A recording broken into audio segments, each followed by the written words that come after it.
Assalamualaikum warahmatullahi wabarakatuh.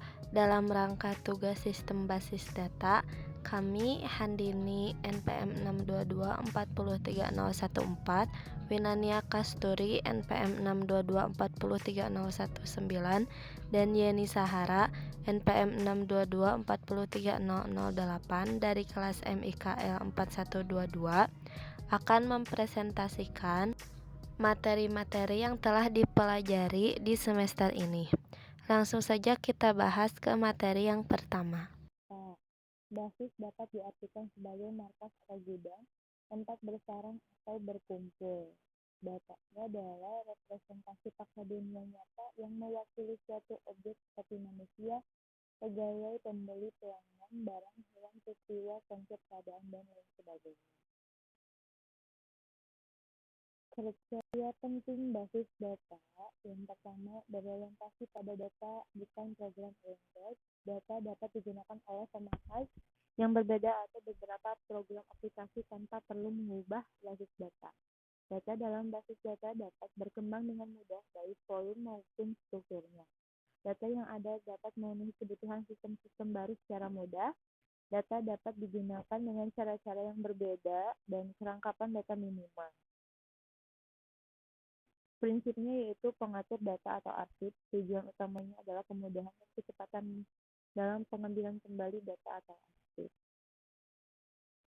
Keuntungan basis data yaitu kerangkapan data dapat diminimalkan, inkonsistensi data dapat dihindar, data dalam basis data dapat digunakan secara bersamaan, standarisasi dapat dilakukan, pembatasan untuk keamanan data dapat diterapkan, integritas data dapat terpelihara, dan perbedaan kebutuhan data dapat diseimbangkan. Definisi basis data yaitu adalah sekumpulan basis data dengan para pemakai yang menggunakan basis data secara bersama-sama, personal-personal yang merancang dan mengelola basis data, teknik-teknik untuk merancang dan mengelola basis data, serta sistem komputer yang mendukungnya. Prinsip utamanya adalah pengaturan data atau arsip, dan tujuan utamanya adalah kemudahan dan kecepatan dalam pengambilan kembali data atau arsip. Bahasa dalam database manajemen sistem adalah kumpulan program yang mengkoordinasikan semua kegiatan yang berhubungan dengan basis data. Dengan adanya berbagai tingkatan pandangan dalam suatu basis data, maka untuk mengakomodasikan masing-masing pengguna dalam piranti manajemen basis data, biasanya terdapat bahasa-bahasa tertentu yang disebut data set length. Dalam basis data, secara umum dikenal dua data set length, yaitu yang pertama data definition length atau DDL, dan yang kedua adalah DML.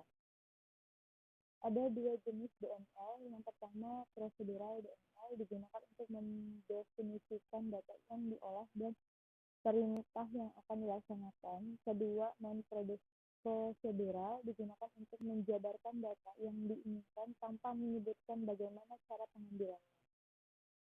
Bahasa dalam database system management mempunyai tugas untuk menangani semua bentuk akses kepada basis data secara konsep. Yang pertama, pengguna menyatakan permintaan akses menggunakan database management system. Kemudian DBMS menangkap dan menginterpretasikan. Yang ketiga, DBMS mencari eksternal, konseptual, skema, internal skema. Dan yang keempat, DBMS melaksanakan operasi yang diminta terhadap basis data tersimpan. Proses 1 sampai dengan 4 dapat dilakukan secara interaktif atau reconcile dulu. Pengguna basis data yang pertama adalah sistem engineer, tenaga ahli yang bertanggung jawab atas sama-sama sistem basis data dan juga mengadakan peningkatan dan melaporkan kesalahan dari sistem tersebut kepada pihak penjual.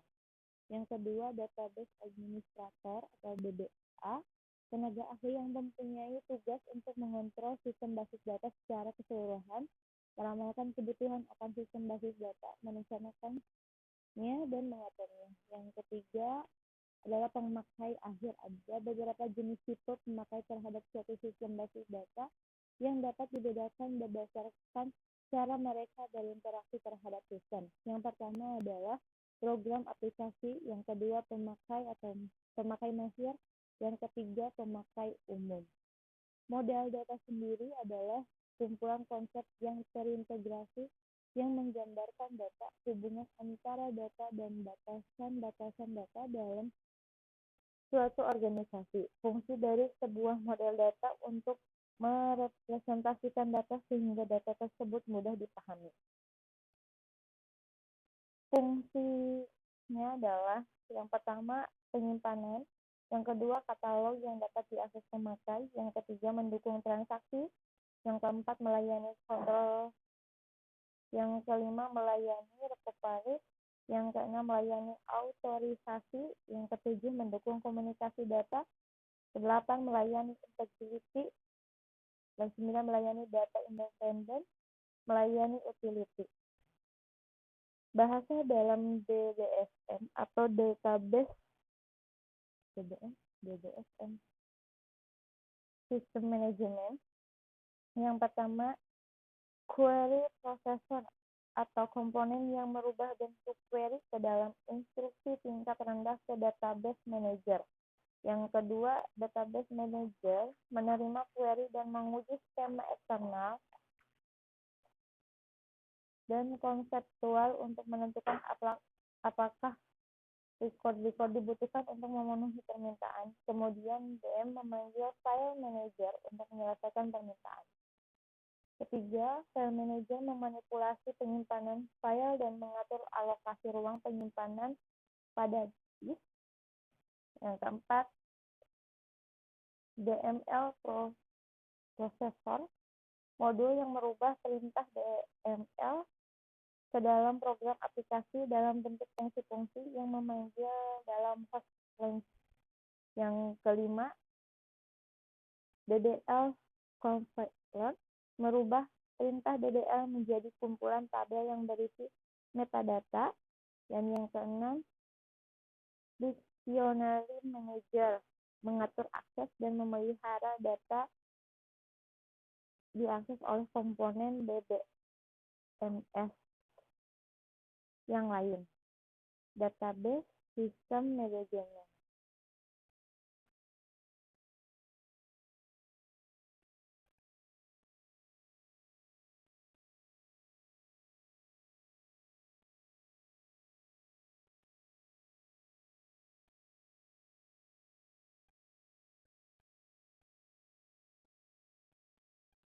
Kemudian ada komponen software utamanya sebagai berikut.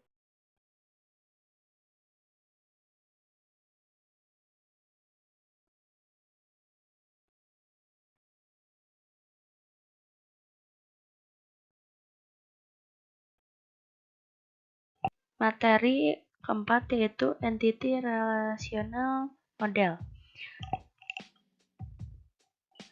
Penjelasan Entity Relational Model atau IRM. IRM merupakan suatu model data yang dikembangkan berdasarkan objek. IRM didasarkan pada suatu persepsi bahwa real world terdiri atas objek-objek dasar yang mempunyai hubungan kerelasian antar objek-objek dasar tersebut. IRM digunakan dalam bentuk diagram yang disebut IR diagram atau IRD dengan menggunakan simbol-simbol grafis. Entity Relational Diagram atau IRD adalah diagram yang digunakan untuk perancangan suatu database dan menunjukkan relasi antar objek atau entitas beserta atribut-atributnya secara detail. Komponen Entity Relational Diagram ada 3, yaitu 1 entitas, 2 relasi, dan ketiga atribut. Penjelasan tentang entitas. Entitas adalah objek dalam dunia nyata berupa 1 objek fisik seperti rumah, manusia, kendaraan, dan lain-lain. Yang kedua, objek konsep seperti pekerjaan, rencana, kasus, dan lain-lain. Entitas adalah suatu objek yang dapat dibedakan atau dapat diidentifikasikan secara unik dengan objek lainnya, di mana semua informasi yang berkaitan dengannya dikumpulkan. Kumpulan dari entity yang sejenis dinamakan entity set. Berikut adalah contoh entity bentuk konsep seperti ditampilkan di layar. Varian entitas ada dua, yaitu entitas lemah atau weak entity, dan yang kedua entitas kuat atau strong entity. Entitas lemah berisi entitas yang kemunculannya tergantung pada eksistensi dalam sebuah relasi. Sedangkan entitas kuat, entitas yang berdiri sendiri keberadaannya tidak tergantung dengan entitas lain. Atribut. Atribut berfungsi untuk mendeskripsikan karakter entity atau relationship. Misalnya, entity pegawai memiliki atribut NIP, nama, alamat, nomor HP, dan lain-lain. Jenis atribut ada 5, yaitu 1 atribut key. Atribut yang digunakan untuk membedakan data secara unik. Misalnya, nick, NIM, dan nomor peserta. Yang kedua, atribut simple, atribut bernilai tunggal, misalnya nama, harga, dan status. Yang ketiga, atribut multiple atau atribut yang memiliki sekelompok nilai yang banyak, misalnya gelar dan hobi. Yang keempat, atribut komposit, atribut yang masih dapat diuraikan lagi, misalnya alamat, korban, dan waktu. Yang kelima, atribut derivatif, atribut yang dihasilkan dari turunan atribut lain, misalnya umur dari tanggal lahir. Relasi. Kerelasian antar entitas mengidentifikasi hubungan antar dua buah entitas. Kerelasian adalah kejadian atau transaksi yang terjadi antara dua buah entitas yang keterangannya perlu disimpan dalam basis data. Varian relasi ada 3, yaitu 1 relasi tunggal atau unary relation, merupakan relasi yang terjadi dari sebuah himpunan entitas ke himpunan entitas yang sama. Yang kedua, relasi binary atau binary relation, merupakan relasi yang paling umum digunakan satu relasi menghubungkan dua entitas. Yang ketiga, relasi multi-entitas atau in-array relation, merupakan relasi yang menghubungkan lebih dari dua entitas.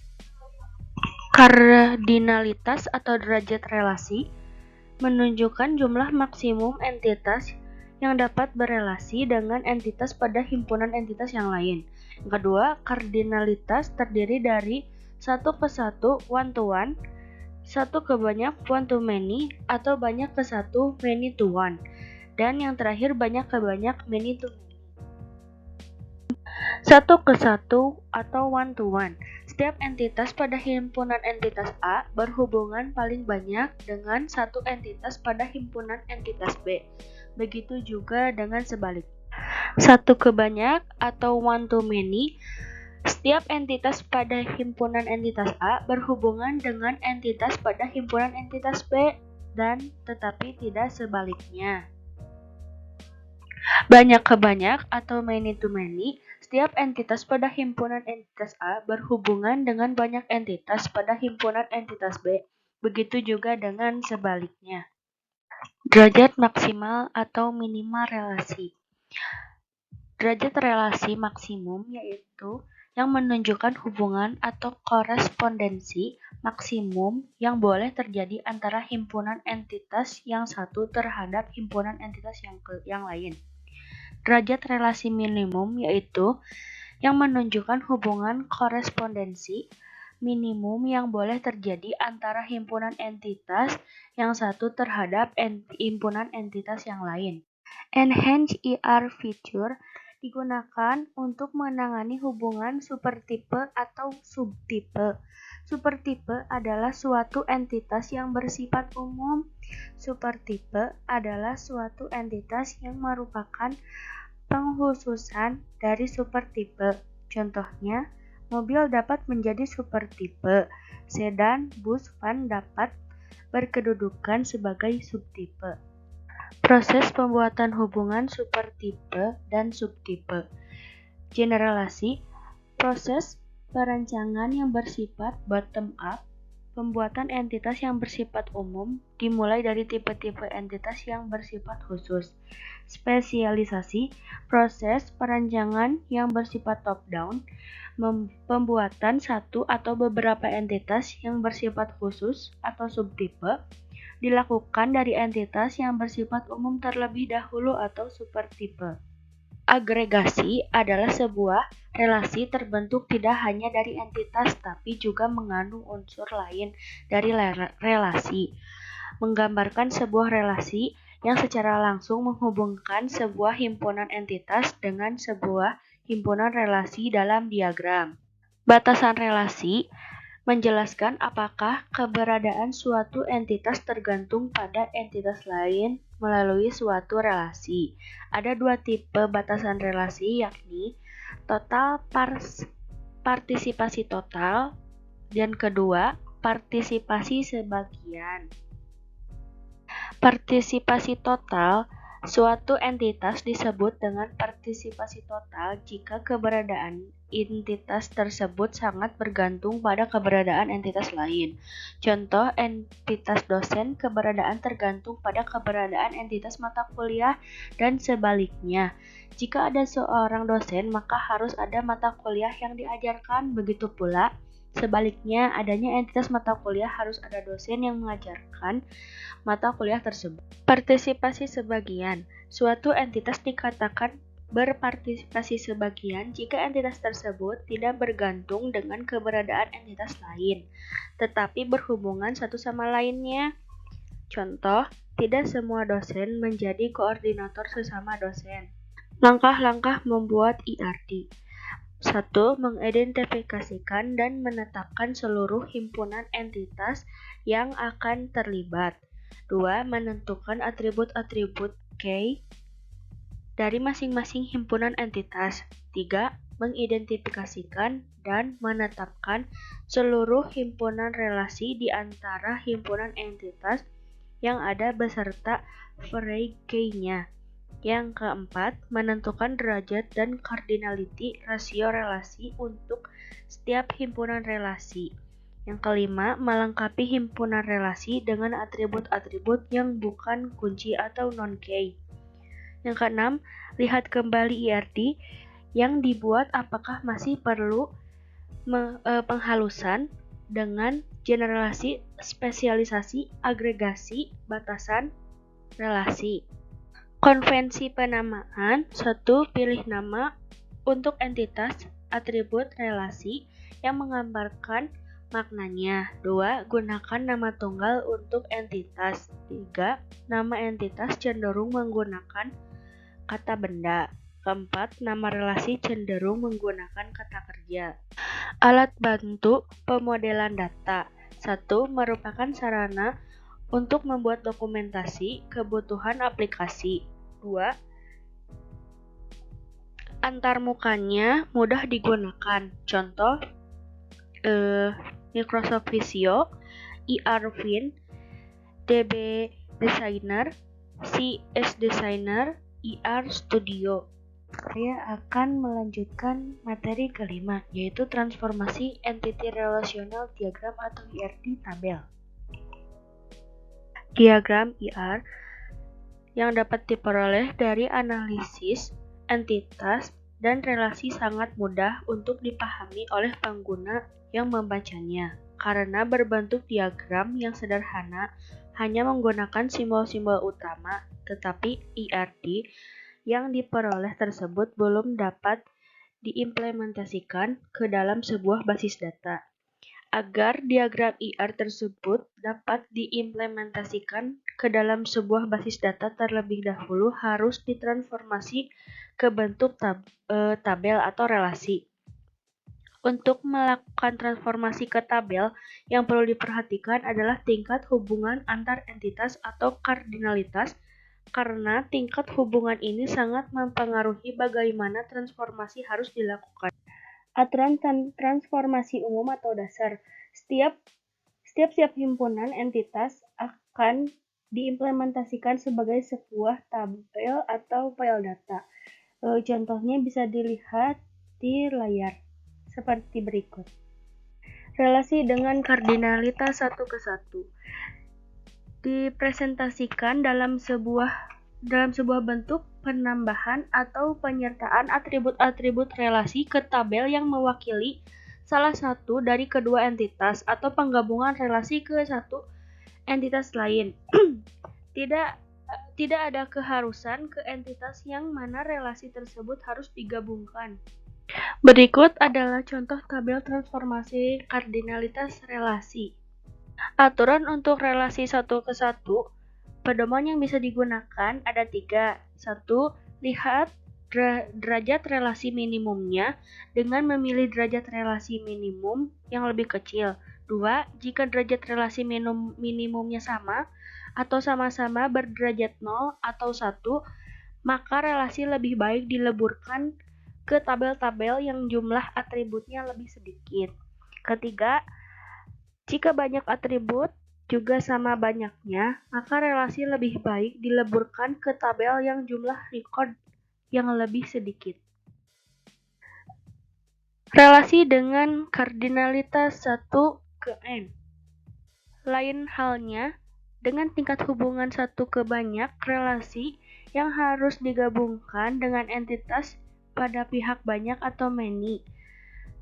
Berikut adalah contoh tabelnya.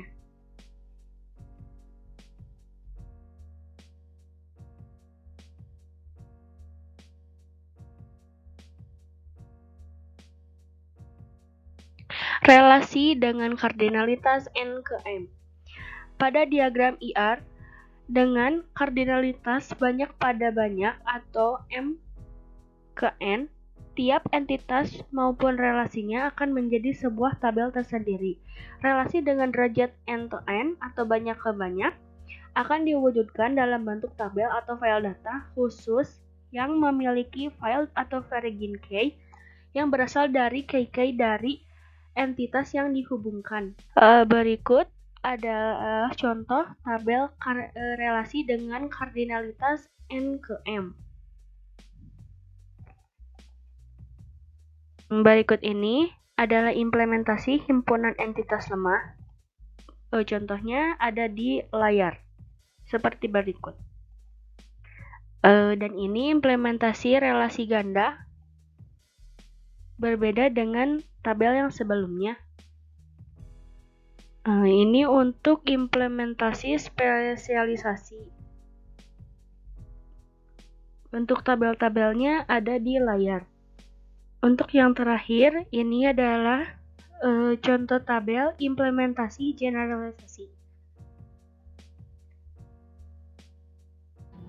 Materi selanjutnya yaitu transformasi ER model atau diagram ke basis data relasional. Tahap-tahap transformasi yaitu yang pertama entity relationship diagram menjadi basis data. 2. Entity menjadi tabel dan atribut menjadi kolom atau file dari tabel. Yang ketiga, setiap tipe entity dibuat tabel yang memuat semua atribut simpel, sedangkan untuk atribut komposif hanya dibuat komponen-komponennya saja. Seperti pada contoh di bawah, mahasiswa sebagai entitas, atribut name jadi kolom name, atribut nama juga sama jadi kolom nama, sedangkan untuk atribut alamat karena termasuk ke dalam atribut komposif, kita langsung saja menuliskan kolom jalan, kota, negara, dan kode pos. Nomor 4 yaitu setiap tabel yang mempunyai atribut multi-value, buatlah tabel baru di mana primary key-nya merupakan gabungan dari primary key tabel tersebut dengan atribut multi-value. Contohnya yaitu pada entitas mahasiswa. Satu orang mahasiswa pasti mempunyai lebih dari satu hobi, misalnya sepak bola, bola voli, renang, dan sebagainya. Kita transformasikan name ke dalam kolom name sebagai primary key-nya dan nama ke dalam kolom nama. jadi tabel mahasiswa. Untuk atribut hobi akan menjadi tabel baru atau tabel tersendiri. NIM turun kembali sebagai kolom NIM dan menjadi primary key-nya. Dan atribut hobi turun sebagai kolom hobi juga sebagai primary key. Di dalam tabel hobi primary key-nya ada dua, yaitu NIM dan hobi. 5. Setiap unary relationship 1N setiap membuat tabel baru berdasarkan entity, buat juga tabel baru berdasarkan relationship-nya dengan atribut kunci tamu foreign key berdasarkan atribut kunci dari entity tersebut dan atribut kunci alternatif sebagai primary key-nya.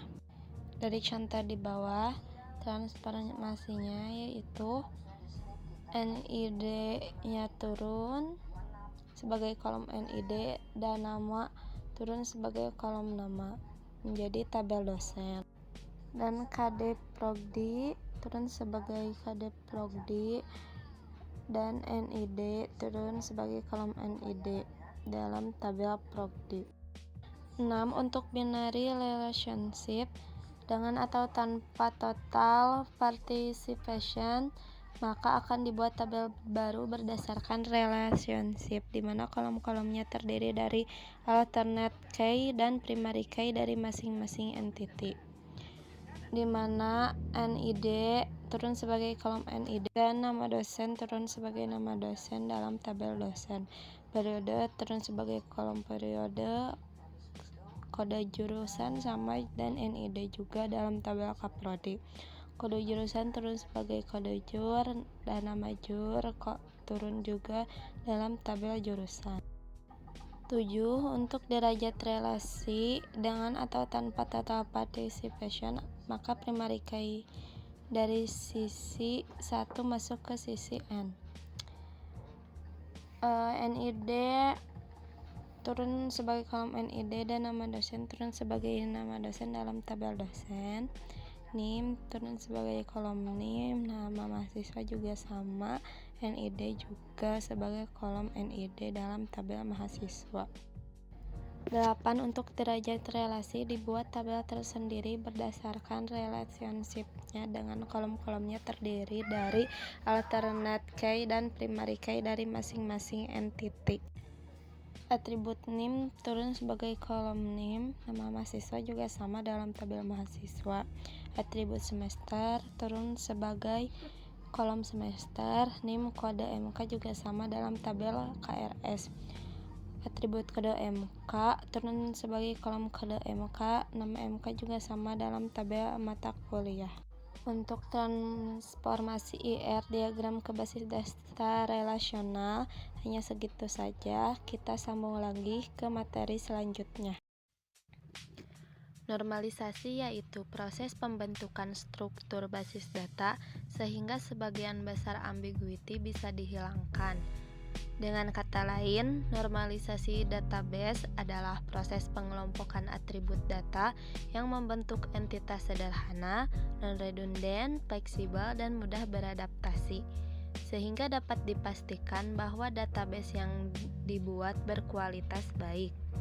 Tahap normalisasi dimulai dari tahap paling ringan atau 1NF hingga tahap paling berat atau 5NF.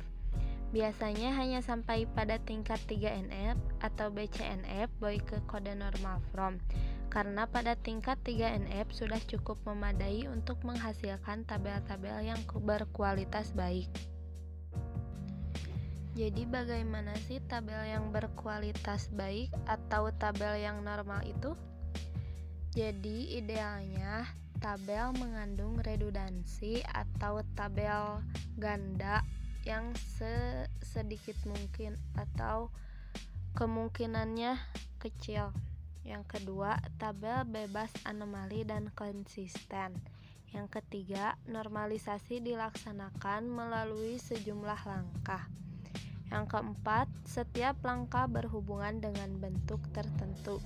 Terakhir, bentuk normal adalah suatu keadaan yang dihasilkan oleh penerapan aturan-aturan sederhana yang berhubungan dengan dependensi fungsional terhadap tabel.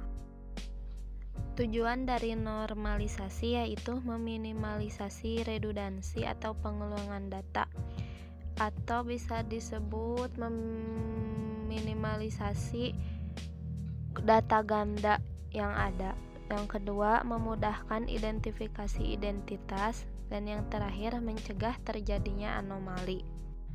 Anomali sendiri yaitu suatu keadaan yang menyimpang, aneh, atau tidak normal dari kebiasaan atau kondisi umum yang sering dilakukan. Selanjutnya yaitu melakukan langkah normalisasi. Langkah untuk menormalisasi yang pertama yaitu UNF atau Unnormalized Form. Bentuknya belum sempurna. Kita tentukan dahulu tabel yang akan kita normalisasi, bentuknya sudah sempurna atau belum. Jika belum sempurna, kita normalisasi dulu ke dalam bentuk 1NF dengan syarat setiap perpotongan baris dan kolom dalam relasinya hanya berisi satu nilai saja. Jika sudah kita buat dalam 1NF dan memenuhi syarat, kita bentuk atau normalisasi ke 2NF. Syaratnya yaitu sudah memenuhi 1NF yang tadi, setiap perpotongan baris dan kolom dalam relasi hanya berisi satu nilai dan tidak mengandung ketergantungan parsial. Terakhir, 3NF yaitu sudah memenuhi syarat 2NF dan tidak mengandung ketergantungan transitif. Dari sebuah kasus, di sini saya mengambil kasusnya yaitu dari data rumah sakit. Sudah saya sediakan data rumah sakitnya. Setelah itu kita diminta untuk menggambarkan hasil normalisasi dari data tersebut. Dari tabel ini bisa kita lihat masih ada atribut yang memiliki nilai ganda. Dalam ID dokter PRQ 136 dengan nama Dr. Risa, di mana ada ID pasien, nama pasien, penyakit, ID ruangan, dan tanggal masuk rumah sakitnya adalah ganda. Sama halnya dengan PQJ 133 dengan nama Dr. Diandra, di mana ada ID pasien, nama pasien, penyakit, ID ruangan, dan tanggal masuk rumah sakitnya adalah ganda.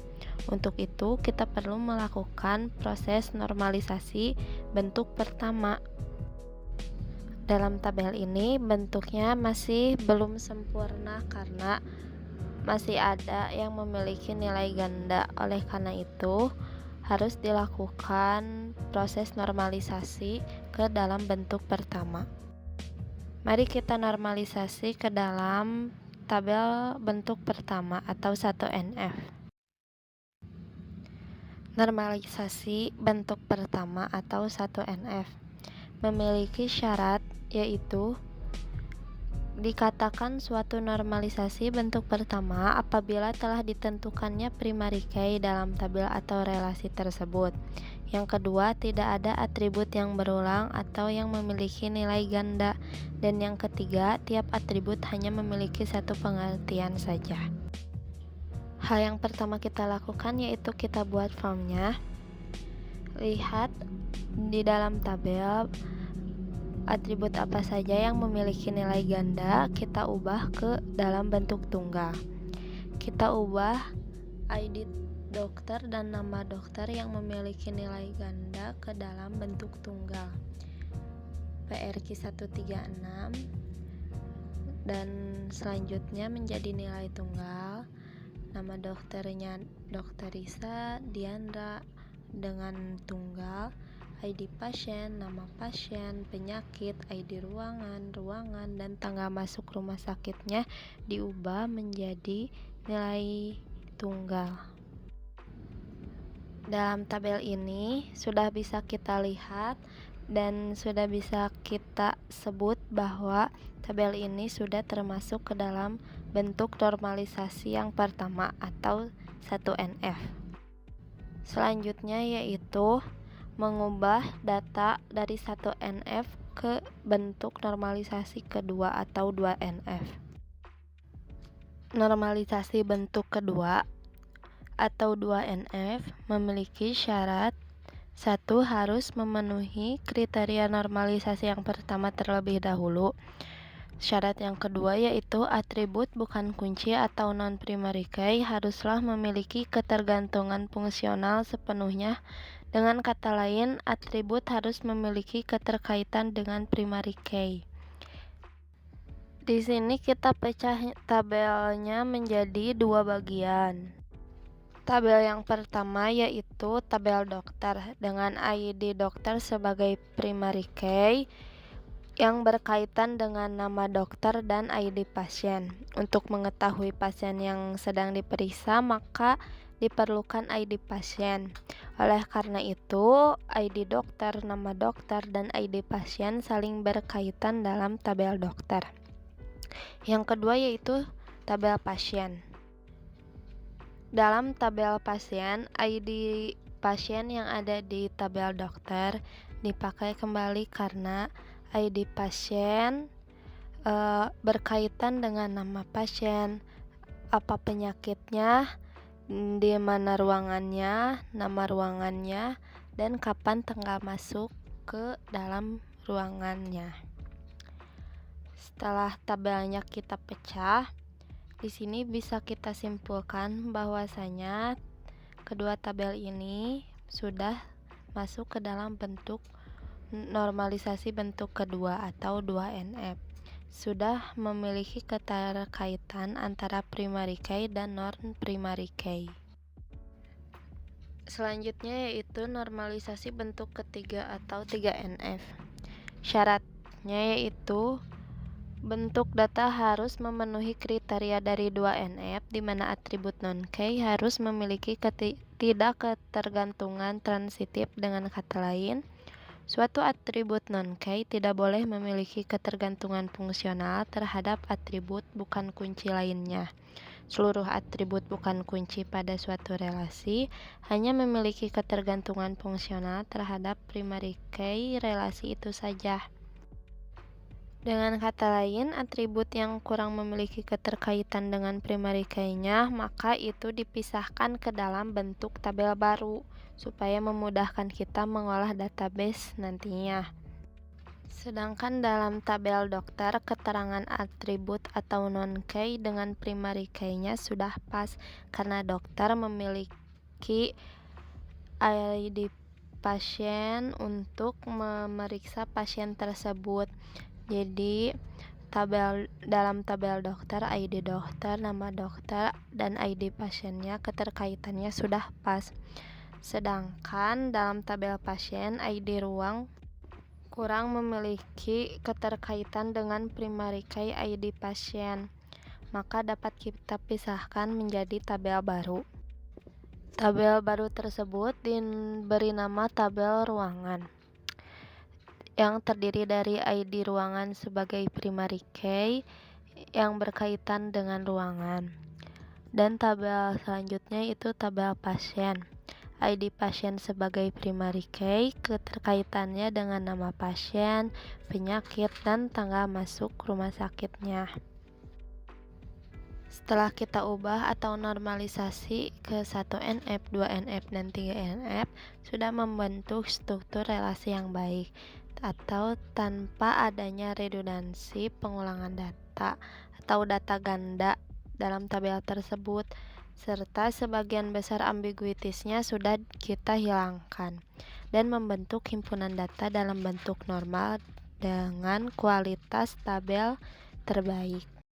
Sekian pemaparan yang dapat kami sampaikan, kurang dan lebihnya mohon dimaafkan. Wassalamualaikum warahmatullahi wabarakatuh.